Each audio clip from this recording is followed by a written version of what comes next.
Right. So there's a couple of things I'll touch on that I saw in the comments. The first one, they're saying, well, you blame your parents for everything. Isn't that the same? No. No, it's not. The first 5 years of your life are the most important years of your life. You can barely remember them, but they create who you are at your core. And the first 5 years of my life was a nightmare. I was born in a car and instantly abandoned by my mother because she was so drugged up and traumatized she couldn't take care of me. My grandmother took me, but I wasn't really allowed to bond with her because as I got older, every time I would get around my family, they would remind me that she was not my mother. Every time I went back home, it was screaming and fighting and threatening and breaking things and police and drugs and alcohol and strangers coming in and out at all hours of the night because they had all kinds of friends. My parents' house was horrific, and it got better as I got older. But those first 5 years of your life are what's important, and during those first 5 years, it had not gotten better in my parents' lives. The first 5 years of my life were possibly the worst of my family's life because a year later, my brother was born handicapped, and then the year after that, my little sister. While they were being arrested for prostitution, going through all of this nightmarish stuff, and I was coming in and out of the home, my family knows what happened. And they have denied and looked past it and ignored it for so long.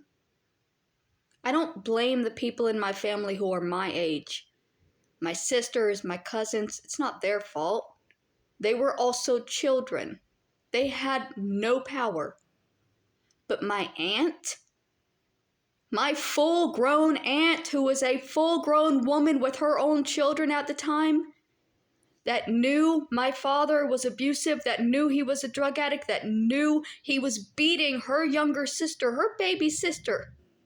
My mother is Kathy's baby sister, the youngest in the family. And everybody in this family knew she was getting the shit beat out of her every single night that she was married to that man. And what did they do? Nothing. They did nothing but disengage themselves from our side of the family. So they stopped coming by to visit. They stopped bringing their kids down. They wouldn't have their children around a man that dangerous. They knew he was dangerous. They didn't care. Because as Kathy says, my mom made her choice. Her choice was drugs and abuse. And her children have to live with that choice. The things they're blaming me for, I literally had no participation in. None. It's not my fault my mother is dead. Just because I didn't give her an organ, there are a million other people on this planet that did not give her an organ. Nobody is expected to give an organ to somebody. You're born with what you have, and that's yours. Nobody can dig into your body and take something from you just because they feel somebody else deserves it. Had they spoken to me about it, I would have probably given my mom a kidney, but I wasn't going to give a kidney to a woman who wouldn't even have a conversation with me. And people even gaslight me about that because they say it wouldn't even have done anything to me. It wouldn't have, because I'd said it was short, it would have drastically shortened my lifespan because donating a kidney can take a full decade off of your life. And they lied and said, no, that's not true. It fucking well is. You have to change your entire diet and living situation if you've only got one kidney.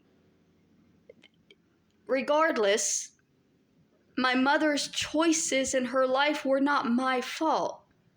She chose to start drinking when she was 13 years old. How could it have been my fault when I wouldn't have been born for another 20 years? When my father killed himself, I wasn't even in the house. When my mother died, I wasn't even in Florida. When Kathy's daughter was killed, I wasn't in Georgia. I wasn't communicating with them. I wasn't in their lives. But they still blame me. They still hold me accountable. They still hold in their heart hatred for me for things that I had no hand in, because they desperately need somebody to blame. Blaming the adults in your life for the traumatic upbringing is somewhat normal, because the adults are the ones that were responsible. It was my mother's responsibility to give me a safe childhood, and she didn't do that. It was my aunt's responsibility to make sure that I wasn't being abused by my mother, and she didn't do that. And yes, I do believe that is your responsibility. I believe that if your family member is abusive, you have a responsibility to the child being hurt to step in and do something. The parents should not get to choose whether they want to abuse their children, and the family just stand back and say, well, it's their choice. So yes, I do hold my aunt accountable for the fact that she knew my brutish father was abusive and addicted to drugs and beating the crap out of everyone in that fucking house. And she did nothing to help any of us. She's done nothing but judge and look down on me and try to bring me down. The second thing they're saying is, well, your family's not the one that's making the family look bad. They're not schizophrenic and on YouTube and being homeless and all this. I'm not doing it as their family. I was doing this as me. This is my life, not theirs. I'm not even using their name. Both of my sisters have changed their last names. My aunt doesn't have the same last name as me. Both of my parents are dead. Nobody has the same name as me, except my ex-spouse, who I believe has also changed their name. If they had left me alone, none of them would even be involved, because I was under the name Adrastia. Nobody knows who that person is in connection to Kathy. Nobody knows who I am, except for the fact that they have come out and connected themselves to me, and they won't leave me alone. They could have gone their entire lives and never spoken to me again or about me again, and I would have never spoken to them again. But they chose to do those interviews to make me try to kill myself. They literally did those interviews because they were hoping I would kill myself. My fucking cousin is literally on there talking about she wouldn't share her Legos. Like, that's the biggest problem in your life, is that I wouldn't share my Legos with you when I was a child. I shared them with your babies. Maybe I didn't share when I was a kid, but when I grew up, I shared with them. Your kids played with my toys all the time, but you're still harping on the fact that you didn't get to play with my Legos when you were 10.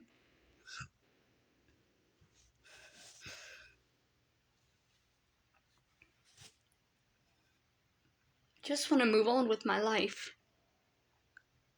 But they're never going to stop holding me back, because if I move up, they feel like they move down. If I move closer in the race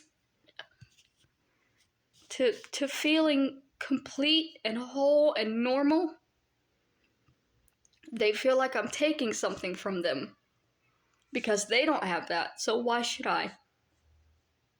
If they're not happy, why should I ever be happy? That's why they're doing it. And what right do they have to do that? What right do they have to decide that for the rest of my life, I'm not allowed to be happy? I'm not allowed to be a person? They don't. That's why I'm moving most of my stuff over to the other channel, so that I can monetize it and make money and start building myself a life. Because I'm tired of being held back by them. I'm tired of being pushed down by them and told that I can't be anything because they're nothing.